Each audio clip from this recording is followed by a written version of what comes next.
بسم اللہ الرحمن الرحیم۔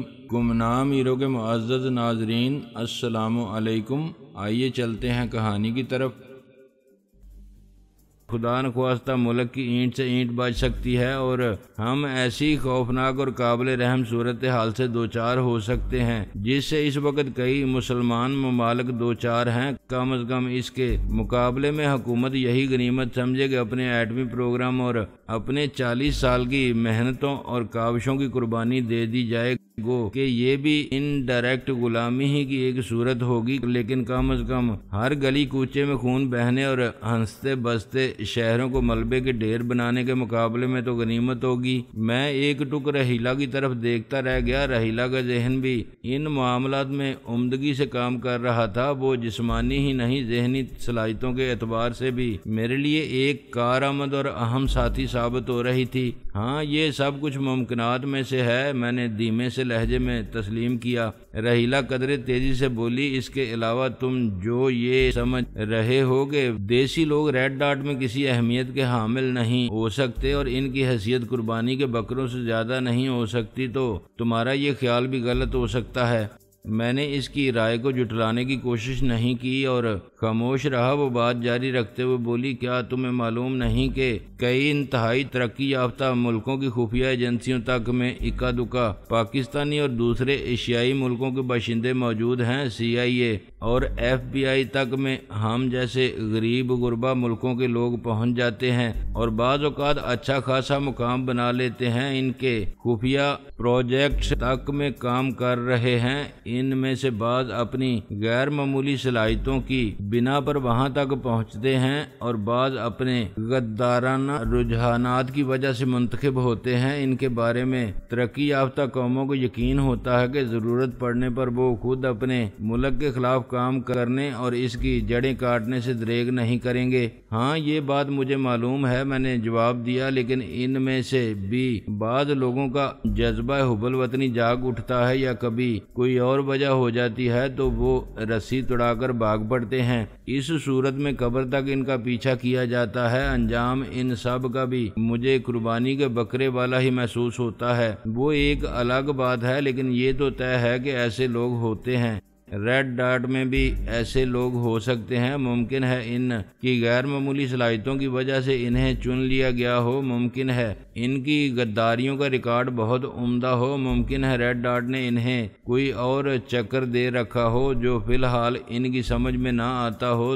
تم اپنے آپ کو ہی لے لو، اگر تم ان کی بات مان لی ہوتی تو ممکن ہے آج تم بھی ریڈ ڈاٹ میں کسی اہم حیثیت کے مالک ہوتے۔ چلو خیر، فی الحال تمہاری بات مان لینے میں کوئی حرج نہیں، لیکن تم اصل میں کہنا کیا چاہ رہی تھی؟ میں نے دریافت کیا۔ اس آدمی کا اصل نام کیا ہے جسے حفیظ صاحب کی جگہ امریکہ بھیجنے کا منصوبہ بنایا گیا ہے؟ رحیلہ نے پوچھا۔ اصل نام کے بارے میں تو کچھ نہیں کہا جا سکتا، بہرحال مجھے اس کا نام عرفان بتایا گیا ہے، میں نے جواب دیا۔ میں یہ کہنے لگی تھی کہ عرفان تمہارے لیے ترپ کا پتہ ثابت ہو سکتا ہے۔ تم باس 2 کے سامنے ان لوگوں کی سازش میں اعلی کار بننے کی حامی تو بر آئے تھے، لیکن در حقیقت تمہارے ذہن میں کیا تھا؟ رحیلہ گدیلی کرسی پر آلتی پالتی مار کر بیٹھتے ہوئے بولی، سچ پوچھو تو میرے ذہن میں کچھ بھی نہیں تھا، میں نے جواب دیا۔ میں تو بس ان سے جان چھڑانے کے لیے حامی بر آیا تھا، لیکن در حقیقت میں ابھی تک فیصلہ نہیں کر پایا کہ مجھے کیا کرنا ہوگا۔ بس تم اس ترپ کے پتے عرفان کو قابو میں کرنے کی کوشش کرو۔ رحیلہ بولی، بظاہر تم سب کچھ اسی طرح کرنے کی تیاریاں کرو جس طرح ریڈ ڈاٹ نے تمہیں بتایا ہے، لیکن عین آخری وقت پر تم عرفان کو پکڑ لو۔ جب میں سعادت مندی سے ریڈ ڈاٹ والوں کا حکم بجا لانے کا وعدہ کر رہا تھا، اس وقت بھی میرے ذہن میں یہ خیال آیا تھا۔ میں نے بتایا، بظاہر یہ کوئی مشکل کام بھی نہیں، لیکن جوں میں نے اس پر غور کیا، اس کی خوفناکی واضح ہوتی گئی۔ یہ کوئی آسان کام نہیں ہے، زندگی اور موت کی بازی ہے۔ ریڈ ڈاٹ کی طرف سے اس کا فوری طور پر خوفناک رد عمل ظاہر ہوگا۔ کوئی بات نہیں، رحیلہ بے خوفی سے بولی، ہم اس رد عمل کا مقابلہ کرنے کے لیے تیار رہیں گے۔ ہم سب ساتھی مل کر اس کے لیے منصوبہ بنائیں گے اور اس کے جواب میں جو کچھ بھی ہوگا اس کا سامنا کریں گے۔ اس صورت میں یہ بھی سبھی کے لیے زندگی اور موت کی بازی ہوگی۔ میں نے کہا کوئی بات نہیں۔ رحیلہ بے پرواہی سے بولی کم از کم اس طرح ہاتھ پر ہاتھ دھر کر بیٹھے رہنے یا پھر ان کے ہاتھوں میں کھلونا بنے رہنے سے تو نجات ملے گی، جو زندگی ہم گزار رہے ہیں اس سے تو موت ہی بہتر ہے۔ خیر اب ایسی بھی بات نہیں، مجھے ہنسی آ گئی۔ ابھی تک تو ہمارا معاملہ ریڈ ڈاٹ کے ساتھ کچھ ایسا ہی رہا ہے جیسے کچھ شرارتی بچے بزرگوں کے ساتھ چھیڑ چھاڑ کرتے رہتے ہیں اور وہ نظر انداز کرتے رہتے ہیں یا یوں ہی کبھی تھوڑی بہت گوشمالی کر دیتے ہیں۔ اگر وہ چاہتے تو واقعی ہماری زندگی کو موت سے بدتر بنا سکتے تھے، لیکن نہ جانے کیوں انہوں نے ایسا نہیں کیا۔ بہت نیک دل لوگ ہیں، صبح صبح اٹھ کر ان کی درازی عمر کی دعا کیا کرو۔ رحیلہ جل کر بولی۔ میں اس کی جھنجھلاہٹ سے محظوظ ہو رہا تھا۔ میں نے ملائمت سے کہا خیر اب میں ان پر اتنا بھی فدا نہیں ہو رہا، یہ بتانے کی کوشش کر رہا ہوں کہ ان کی بہت سی باتیں ابھی تک میری سمجھ میں نہیں آئیں۔ بہت سی کیا، یوں کہو کہ کوئی بھی ابھی تک سمجھ میں نہیں آئی۔ وہ منہ بنا کر بولی لیکن ایک بات بہرحال میری سمجھ میں آ رہی ہے کہ پچھلی بار تو میرے ان کو گنچا دینے کے باوجود تقریباً خیریت ہی رہی تھی، لیکن اس بار وہ ضرور اپنی دھمکی پر عمل کر کے دکھانے کی کوشش کریں گے۔ انہوں نے مجھے غیر معمولی سنجیدگی سے خبردار کیا ہے، ہم بھی غیر معمولی سنجیدگی سے ان کے رد عمل کا سامنا کریں گے۔ رحیلہ بولی پوری طرح اس کی پلاننگ کریں گے اور وہ لوگ جو کچھ بھی کریں گے اس کا منہ توڑ جواب دینے کی کوشش کریں گے۔ آخر انہیں کچھ تو پتہ چلے کہ ہم کوئی ایسے گئے گزرے لوگ نہیں ہیں۔ ہم جو کچھ بھی ہیں اور جتنے پانی میں ہیں انہیں اچھی طرح معلوم ہے، لیکن تمہیں ابھی صحیح طور پر اندازہ نہیں کہ ریڈ ڈاٹ کیا چیز ہے۔ مجھے اپنی تو کچھ ایسی خاص پرواہ نہیں ہے، لیکن اپنے ساتھیوں کو بے مقصد اس جنگ میں جھونک کر میرا دل نہیں چاہتا۔ ہم کتنے باصلاحیت صحیح، لیکن بہرحال ہم آج کے زمانے کے لوگ ہیں، ہمارے پاس آج کے زمانے کے ہتھیار ہیں، جبکہ وہ مجھے آنے والے زمانوں کے لوگ لگتے ہیں، اور ان کے پاس آنے والے زمانوں کی چیزیں ہیں جن میں سے نہ جانے کتنی ہم نے ابھی دیکھی تک نہیں ہیں۔ کوئی بات نہیں، اب دیکھ لیں گے۔ رحیلہ مسکرائی۔ ساتھیوں کی فکر میں تمہیں دبلا ہونے کی ضرورت نہیں، وہ خود چوہے بلی کے اس کھیل کو کسی نتیجے پر پہنچتے دیکھنا چاہتے ہیں۔ تمہیں کیسے معلوم ہے؟ میں نے اسے گورا۔ جب سے وہ خاص میٹنگ منعقد ہوئی ہے جس میں تم نے سب کو تمام حالات سے آگاہ کیا تھا اور یہ بتایا تھا کہ تمہاری عدم موجودگی میں دی سرکل اور بزنس وغیرہ کی انچارج میں ہوں گی، تب سے ان کا مجھ سے رابطہ رہنے لگا ہے۔ وہ لوگ بڑی شدت سے چاہتے ہیں کہ کچھ کیا جائے، تمہارے سامنے تو وہ حد ادب سے خاموش رہتے ہیں، لیکن مجھ سے اصرار کرتے رہتے ہیں کہ میں تم سے بات کروں۔ انہیں شاید اندازہ ہو گیا ہے کہ مجھ سے تمہارا کوئی تعلق خاص ہے اور تم میری بات نہیں ٹال سکتے۔ وہ احتجاجیہ سے انداز میں ہنسی۔ بیچارے کسی غلط فہمی میں مبتلا ہیں، لیکن خیر چلو، مفت میں اپنی شو بنی ہوئی ہے، انہیں کیا معلوم کہ تم تو صرف اور صرف اپنی ہی مرضی کے مطابق کام کرتے ہو۔ زیادہ طنز و مزاح فرمانے کی ضرورت نہیں۔ میں نے مصنوعی غصے سے اس کی طرف دیکھا۔ میں تو تمہاری بات بھی ماننے کے لیے تیار ہوں اور ان کی بھی، لیکن ابھی تک ہمارے سامنے کرنے کے لیے تھا ہی کیا؟ جو چھوٹے موٹے تصادم ہوتے رہے ان میں ہم ہاتھ باندھ کر تو نہیں بیٹھے، جو ہم سے ہو سکا وہ ہم نے کیا۔ ان کے آدمی بھی ہمارے ہاتھوں مارے گئے، اس سے زیادہ کچھ کرنے کے لیے ہمارے سامنے کوئی راستہ ہی نہیں تھا۔ یہی میں بھی انہیں سمجھاتی رہی ہوں۔ رحیلہ ملائمت سے بولی لیکن اب تو موقع میسر آ رہا ہے، اب فائدہ اٹھانے کی کوشش کرنی چاہیے۔ خصوصاً آفتاب کی موت کے بعد سے سب ساتھیوں کے دل میں بڑا غم و غصہ بھرا ہوا ہے۔ آفتاب کی دردناک موت کی یاد آئی تو میرے دل میں افسردگی کی ایک لہر ابھری۔ بلیک برڈ نے کسی درندے کی طرح اس کا نرخرا ادھیڑ ڈالا تھا، گو کہ رحیلہ کے ہاتھوں ایک طرح سے اس کا حساب برابر ہو گیا تھا۔ بعد میں رحیلہ نے بلیک برڈ کی کھوپڑی میں چاپر اتار دیا تھا، لیکن میرے دل میں ایک خلش سی باقی تھی۔ اس واقعے کے اصل ذمہ داروں کا ابھی تک کچھ نہیں بگڑا تھا۔ غالباً وہ پہلا واقعہ تھا جس میں ہمارا کوئی ساتھی ہم سے بچھڑا تھا۔ رحیلہ بولی ہاں، میں نے دھیمے لہجے میں کہا، اور میرے ساتھی بے وقوف ہوں گے اگر وہ یہ سمجھیں گے کہ میں اس واقعے کو بھول گیا ہوں۔ جب انتقام کا موقع آئے گا تو ہم ضرور انتقام لیں گے۔ میں نے اپنے ساتھیوں کو جب بھی کسی دشمن سے نمٹنے کے لیے استعمال کیا ہے تو اس طرح کیا ہے کہ ان میں سے کسی کو خراش تک نہیں آئی۔ ایک ذرا سی چوک ہوئی اور ہمیں آفتاب کی موت کا صدمہ اٹھانا پڑا۔ اپنے جان نثار اور آنکھیں بند کر کے حکم ماننے والے ساتھیوں کو موت کے منہ میں دھکیلنا تو بہت آسان ہوتا ہے، صرف انہیں حکم دینے کی دیر ہوتی ہے اور حکم دینے میں صرف زبان ہلانا پڑتی ہے، لیکن انہیں گزان سے بچاتے ہوئے اپنا مقصد حاصل کرنا اصل کام ہے۔ تم مرغی والا کردار ادا کرنا چاہتے ہو؟ رحیلہ مسکرائی۔ مرغی والا کیا مطلب؟ مطلب یہ کہ جب چیل اوپر سے جھپٹا مارنے کی کوشش کرتی ہے تو مرغی اپنے چوزوں کو پروں میں چھپا لیتی ہے، رحیلہ نے وضاحت کی۔ ہاں، تقریباً یہی سمجھ لو، گو کہ میرے ساتھی چوزوں کی طرح نرم و نازک، بے بس اور مدد کی محتاج مخلوق نہیں ہیں، لیکن وہ مجھے عزیز اسی طرح ہیں جس طرح مرغی کو اپنے چوزے ہوتے ہیں۔ بہرحال اگر تمہارے خیال میں نقلی حفیظ صاحب پر ہاتھ ڈالنا اہم اور کارآمد ثابت ہو سکتا ہے اور ساتھی بھی کچھ نہ کچھ کرنے پر ادار کھائے بیٹھے ہیں تو مجھے کوئی اعتراض نہیں۔ رحیلہ قدرے جوشیلے لہجے میں بولی، مجھے نہ جانے کیوں یقین ہے کہ اگر ہم عرفان نامی اس شخص کو درمیان سے اچکنے میں کامیاب ہو گئے تو اس سے ضرور ریڈ ڈاٹ کے بارے میں کچھ نہ کچھ معلومات حاصل ہوں گی۔ اس کام کے لیے تمہارے خیال میں کیا طریقہ اختیار کرنا مناسب رہے گا؟ میں نے پوچھا۔ میں نے ابھی اس پر تفصیل سے غور نہیں کیا، لیکن آپس میں صلاح مشورہ کر کے کوئی بھی منصوبہ بنایا جا سکتا ہے۔ وہ پرخیال انداز میں رخسار پر انگلی رگڑتے ہوئے بولی، میں تمہیں اس آپریشن کی انچارج بناتا ہوں، تم اس کے لیے پروگرام طے کرو، لیکن 2-3 باتیں ضرور یاد رکھنا اور انہیں بہت اہمیت دینا۔ ایک تو یہ کہ اگر ہماری کوئی ذرا سی بھی غیر معمولی سرگرمی، بھاگ دوڑ یا صلاح مشورے شروع ہوئے تو فوراً ریڈ ڈاٹ کو معلوم ہو جائے گا یا اندازہ ہو جائے گا کہ ہم ان کی ہدایت کی خلاف ورزی کی تیاری کر رہے ہیں۔ کیسے معلوم ہو جائے گا؟ رحیلہ نے جاننا چاہا۔ یہ تو مجھے نہیں معلوم، میں نے ٹھنڈی سانس لے کر جواب دیا۔ بظاہر تو یہ بڑا غنیمت لگتا ہے کہ وہ ہر وقت ہماری نگرانی نہیں کرتے، ہم میں سے کسی کا بھی مستقل طور پر پیچھا نہیں کیا جاتا، اس کے باوجود وہ نہ جانے کس طرح اکثر ہماری اہم سرگرمیوں سے واقف رہتے ہیں۔ ممکن ہے ہم ٹرانسمیٹر یا ریڈیو پر جو گفتگو کرتے ہیں وہ ان کے ہاں سنی جاتی ہو، ہمارے سگنلز کیچ کرنا ان کے لیے کوئی مسئلہ نہ ہو۔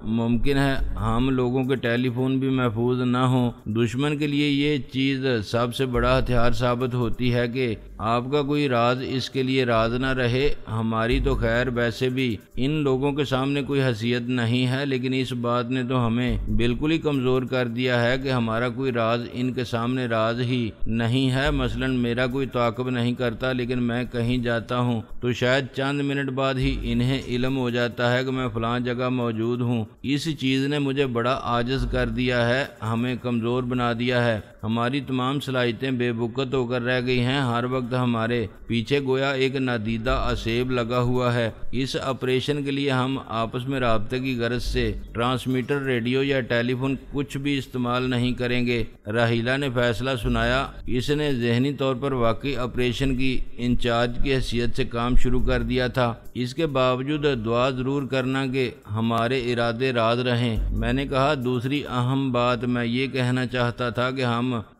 کچھ بھی کریں، کوئی بھی حکمت عملی اختیار کریں، لیکن اس کے رد عمل کے لیے ضرور پوری طرح تیار رہیں۔ ریڈ ڈاٹ والوں نے یہ امکان ضرور ذہن میں رکھا ہوگا کہ میں اس بار بھی انہیں دھوکہ دے سکتا ہوں، اس کا علم بھی یقیناً انہیں فوری طور پر ہو جائے گا۔ اس کے جواب میں وہ کیا کارروائی کریں گے اس کے بارے میں ہم کچھ نہیں کہہ سکتے۔ بہرحال ہمیں ہر چیز کے لیے تیار رہنا ہوگا، ہم مرنے کے لیے بھی تیار رہیں گے۔ رحیلہ بولی، وہی تو میں نہیں چاہتا۔ میں نے گہری سانس لے کر کہا، میں چاہتا ہوں موت تم لوگوں سے دور رہے، اس طرح کام نہیں چلے گا۔ وہ سر جھٹک کر بولی، موت کی آنکھوں میں آنکھیں ڈال کر تو دیکھنا ہی پڑے گا۔ تمہارے ذہن میں کیا ہے؟ میں نے پوچھا۔ تم ریڈ ڈاٹ کی ہدایت کے مطابق حفیظ صاحب سے ملاقات کا وقت لو، لیکن انہیں اصل بات سے آگاہ کرنے کی قطعاً کوشش نہ کرو، اس طرح ہمارے منصوبے کے لیک آؤٹ ہو جانے کا امکان ذرا کم ہو جائے گا۔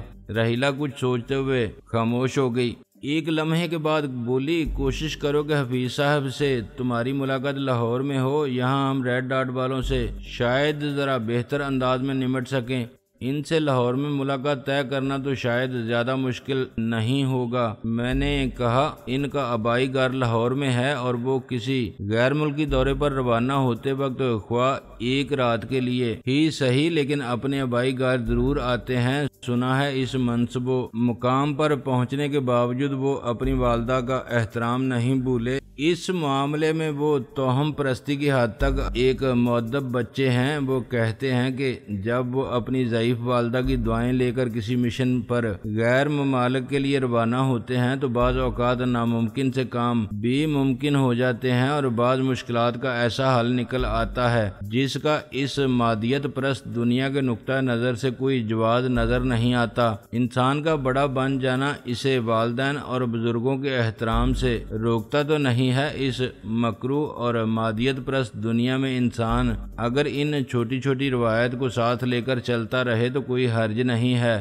رحیلہ سنجیدگی سے بولی، زندگی کتنی ہی تیز رفتار سہی لیکن روایات کو ساتھ رکھنے سے ہماری رفتار میں کوئی فرق نہیں پڑتا، اس کا کوئی فائدہ ہی ہوتا ہے، نقصان نہیں۔ خیر ان کی اس روایت پرستی کی وجہ سے یہ تو ممکن ہوگا کہ ان سے لاہور والے گھر میں ملاقات ہو جائے۔ میں نے کہا تم پروگرام کے مطابق عرفان کو ساتھ لے کر حفیظ صاحب سے ملاقات کے لیے جانا اور وہاں عرفان کو قابو میں کر کے حفیظ صاحب کو ساری کہانی سنا دینا۔ اکیلے عرفان کو تو تم قابو میں کر لو گے۔ رحیلہ نے گویا مجھے چھیڑنے کے لیے دریافت کیا لیکن اس کے چہرے پر گہری سنجیدگی تھی۔ مجھے ہنسی آ گئی لیکن پھر میں نے کراہ کر کہا ہاں اب تو تم بھی ایسے دل دکھانے والے سوالات کرو۔ کیا میں شکل صورت سے ایسا ہی گیا گزرا دکھائی دینے لگا ہوں؟ میں نے چہرے پر ہاتھ پھیرا۔ بھائی میں نے عرفان کو نہیں دیکھا نا، اس لیے پوچھ رہی ہوں۔ وہ مصنوعی معصومیت سے بولی، ظاہر ہے وہ حفیظ صاحب کی جگہ لینے آ رہا ہے تو حفیظ صاحب ہی کی کاپی ہوگا، جارہ پہلوان سے مشابہ تو نہیں ہو سکتا۔ میں نے اس کی تمام تر غیر سنجیدگی کے باوجود اسے بتا دینا ہی بہتر سمجھا۔ وہ حفیظ صاحب ہی کی طرح ادھیڑ عمر اور مرنجانے مرنج نظر آتا ہے۔ اگر تم اسے اپنے منہ میاں مٹھو بننا نہ سمجھو تو میرا خیال یہی ہے کہ اس جیسے 8-10 آدمیوں کو میں بائیں ہاتھ سے اور 8-10 کو دائیں ہاتھ سے لٹا سکتا ہوں۔ بس رحیلہ ہاتھ اٹھاتے ہوئے ریفری کے سے انداز میں بولی، تم ربانی میں اصل حفیظ صاحب کو لپیٹ میں نہ لے لینا، صرف عرفان کو قابو میں کر لینا۔ اسے گویا عرفان کو دیکھے بغیر ہی اس پر غصہ آ رہا تھا۔ دانت پیس کر بولی، اس کی مشکیں کس کر اسے گاڑی کی ڈگی میں ڈالنا اور سیدھے 2 نمبر لے جا کر تہہ خانے کے کسی سیل میں ڈال دینا، اس سے بعد میں نپٹیں گے۔ میری پوری کوشش یہی ہے کہ ہمارا 2 نمبر ٹھکانہ جتنی دیر خفیہ رہ سکتا ہے رہ جائے۔ میں نہیں چاہتا کہ کوئی وہاں تک میرا تعاقب کرے۔ میں ویسے ہی احتیاطاً ایک عرصے سے وہاں نہیں گیا۔ میں نے کہا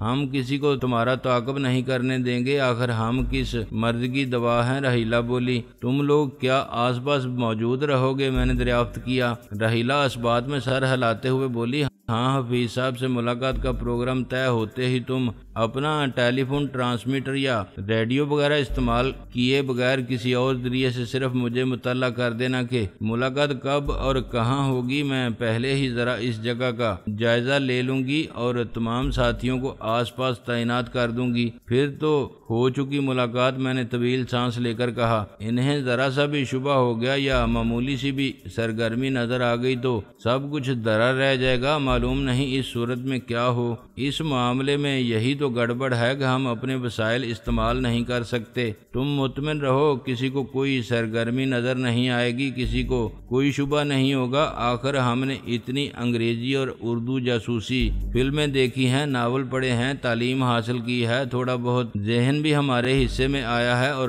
تم سے بھی راو رسم ہوئے خاصے دن ہو گئے ہیں۔ ان باتوں کا کچھ نہ کچھ فائدہ تو ہوگا۔ بعض لوگ بڑا واویلا مچاتے ہیں کہ ان چیزوں سے لوگوں کو منفی سرگرمیوں کے لیے رہنمائی ملتی ہے، مگر ہم ان چیزوں کی مدد سے کوئی تعمیری کام کر کے دکھائیں گے۔ وہ مسکراتے ہوئے بولی، یہ یقین سے نہیں کہہ سکتا کہ وہ اس معاملے کو ہینڈل کر سکتی تھی یا نہیں۔ وہ ایک بے پناہ باصلاحیت لڑکی تھی، اس سے کچھ بعید بھی نہیں تھا۔ مجھے خاموش دیکھ کر وہ گویا مزید تسلی دینے کے لیے بولی، جس مکان میں تمہاری حفیظ صاحب سے ملاقات ہوگی ہم اس کے پاس بھی نہیں پھٹکیں گے، دور دور ہی رہیں گے۔ تم اس کے بارے میں مجھے پہلے ہی بتا دو گے تو میں بھی ذرا اچھی طرح اس کا جائزہ لے لوں گی کہ آس پاس کون سی گلی، کون سی سڑک اور کون سی عمارتیں ہیں۔ پھر اس حساب سے میں اپنی حکمت عملی طے کر لوں گی کہ کس ساتھی کو کہاں رہنا ہوگا، کس روپ میں رہنا ہوگا اور کون سی پوزیشن سنبھالنی ہوگی۔ وہ ایک کمانڈر کی طرح ذہنی طور پر مستعد معلوم ہوتی تھی۔